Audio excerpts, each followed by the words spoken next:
Hi, I'm John Juracek from Blue Ribbon Flies. If you've come to this video via our 2016 catalog, we want to thank you for taking the time to look through that.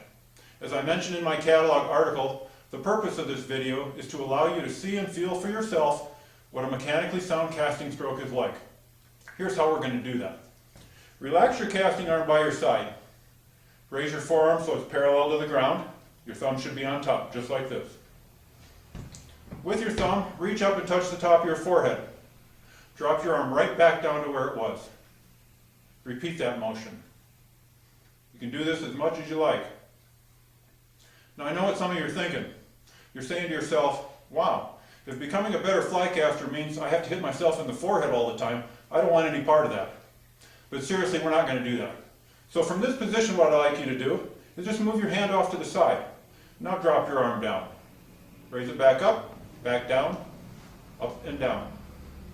At this point, if you want, you could grab the butt section of your fly rod, or if you have room, your entire fly rod, and make that same motion.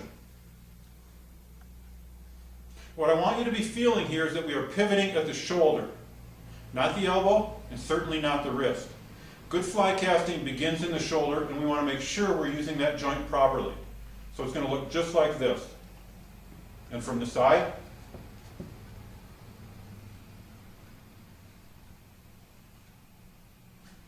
okay, I want to add in one other thing here to simulate as best we can live casting. When we move our rod through the casting stroke, we never move it at a slow, steady speed. We are always accelerating the rod from the start of the stroke to the stop, both directions. Nice, smooth acceleration. Nothing has changed with the path the arm and the hand travel. Just add in that acceleration. It'll look like this from the side.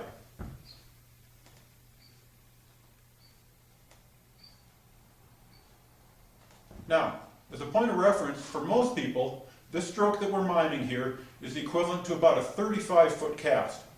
That can vary a few feet, plus or minus, depending on how much you're actually accelerating the rod. Okay, as you're miming this motion, I want you to consider two questions for me. Does this stroke feel natural to you? Is this a stroke you're already using on a consistent basis, day in and day out?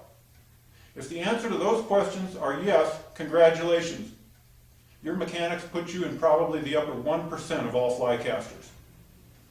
If parts of this stroke, or perhaps the whole thing, feels foreign to you, then I respectfully suggest that if you want, you could improve your mechanics.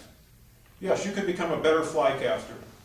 It might take a little bit more instruction and probably some time on the practice field, but it would be well worth it. It's not that hard to learn. This stroke is the stroke the best fly casters in the world use. And if it serves them well, I know it'll serve you well too. In any fishing situation, anywhere, anytime. So that's a look at the basics of the casting stroke. If you have further questions, please don't hesitate to contact us here at Blue Ribbon. I thank you for watching this, and until next time, I'm John Juracek.